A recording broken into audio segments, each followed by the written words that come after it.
Prince Harry lost in a London courtroom on July 7th.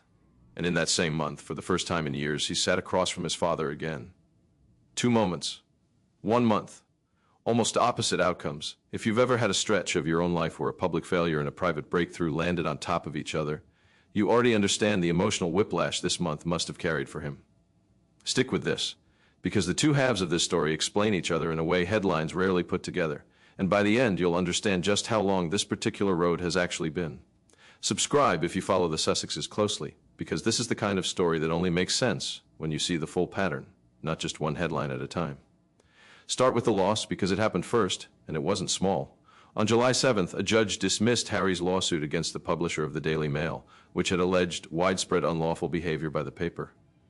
Harry arrived at Chatham House in central London that day for what became just the latest defeat in a legal war against Britain's tabloid press that's now stretched on for more than half a decade. To understand why this loss landed the way it did, you have to understand how long this fight has actually been running, and how mixed the results have been. Back in 2023, Harry testified in the High Court against Mirror Group newspapers over phone hacking allegations, becoming the first senior royal to give evidence in court in over a century. That one he won. In December 2023, the court ruled in his favor.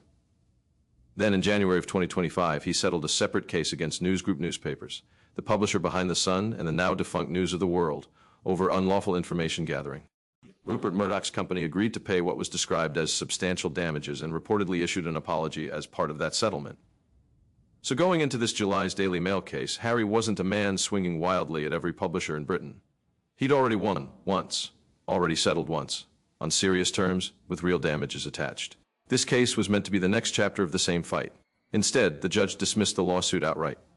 For a man who has spent years framing this fight as personal, not just about money, but about accountability for a media culture he's blamed, in part for his mother's death and for the erosion of his own private life. A dismissal like that doesn't just cost legal fees. It costs a piece of the argument he's been building in public for a long time. And it wasn't the only legal front where things had gone badly. The longer fight nobody fully tracks running alongside the tabloid cases, Harry had been fighting an entirely separate battle since 2020.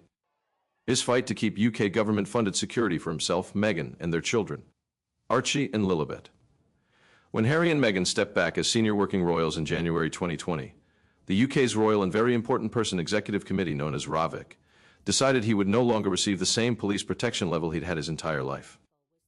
Harry's legal team argued the decision was unreasonable, that he hadn't been given the chance to make informed representations before it was made, and that as high-profile figures with a documented history of threats, he and his family remained at real risk, regardless of his working royal status.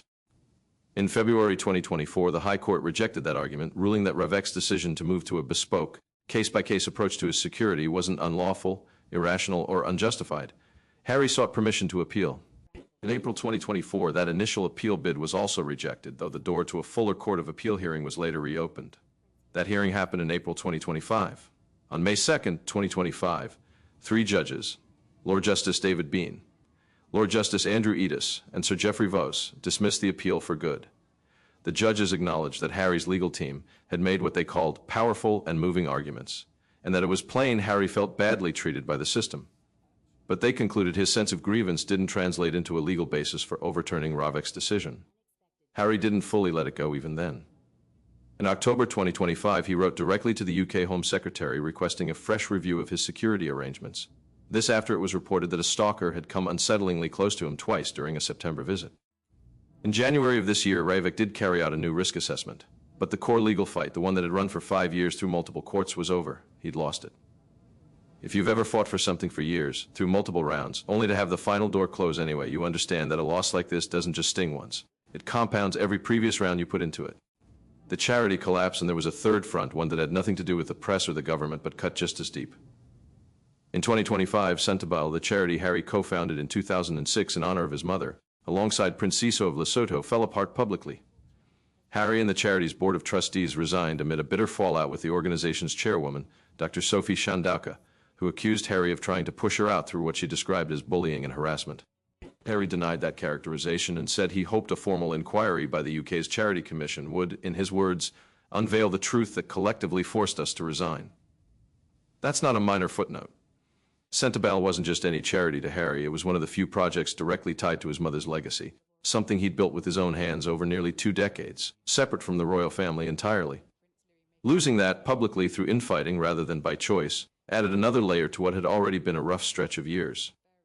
The reunion now set all of that against what happened this July, on the other side of the same month as the Daily Mail dismissal.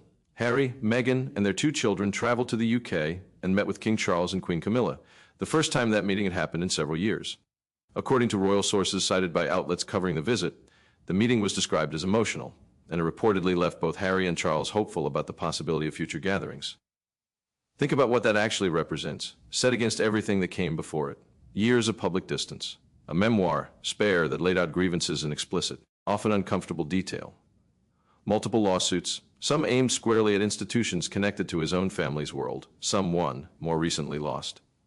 A public statement from Harry, not long before this, saying he was ready to reconnect, but that his father won't speak to me over the security dispute. And somewhere in the middle of all of that noise, a father and son sat in a room together again, with 2 grandchildren Charles has had limited access to for most of their young lives. If you've ever had a relationship with a parent that went quiet for years, not because anyone declared it over, just because the distance kept compounding, argument by argument, headline by headline, you know that a first meeting after that kind of gap doesn't erase what came before it. But it does mean something. It means someone decided the door wasn't fully closed. The part that's still speculation now, here's where the story gets more uncertain, and it's important to be honest about that distinction rather than blur it. Some outlets have reported, citing unnamed insiders, that Harry is now looking to plan further meetings with Charles, and that part of his motivation is reportedly about rebuilding the relationship before the throne eventually passes to Prince William. Separate insider claims, reported by celebrity outlets rather than confirmed by the palace, have suggested Harry and Meghan are eager to explore closer ties, with some sources going as far as claiming financial pressure is part of what's driving it. None of that is confirmed on the record by Buckingham Palace, by Harry, or by Meghan directly.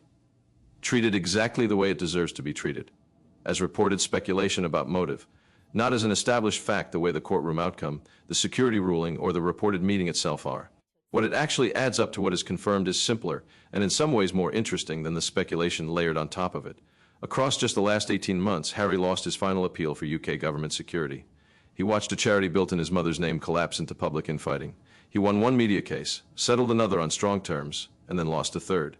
And in the middle of that same stretch, in July, a private family meeting happened that hadn't happened in years. That contrast tells you something about where Harry actually stands right now, more than 5 years after stepping back from royal duties. He hasn't won his fight with the British institutions that shape so much of his adult life. Not the press fully, not the security question at all, not even the charity he built from scratch. If anything, that broader fight keeps costing him losses that are now part of the permanent public record, cataloged case by case, ruling by ruling. But whatever has kept him and his father apart for years hasn't proven permanent either, at least not this month. Whether this reunion turns into an ongoing relationship, or stays a single emotional afternoon that never gets repeated, nobody outside that room actually knows yet. The reported optimism from both sides is worth noting. It's also, so far, just that, reported, not demonstrated by a second meeting, a joint public appearance, or anything beyond the accounts of unnamed sources close to the situation. Here's what makes this moment worth paying attention to, more than any single piece of it alone. For years, the Harry story has been told as a straight line, distance growing, relationships fraying, each new lawsuit or interview a resignation another mile further from where things started. This stretch of 2026 didn't follow that line cleanly. It gave you a string of institutional defeats, and one significant reconciliation in the very same breath, which is a far more honest picture of what real family estrangement usually looks like than any single dramatic headline ever captures. It's rarely just getting worse. It's rarely just getting better. It's often both, running in parallel depending on which room, or which courtroom, you're standing in that week. If you've followed Harry's story since he stepped back in 2020, tell me in the comments, do you think this reunion holds, or is this a one-time moment swallowed up by everything still unresolved around it? I read every single one.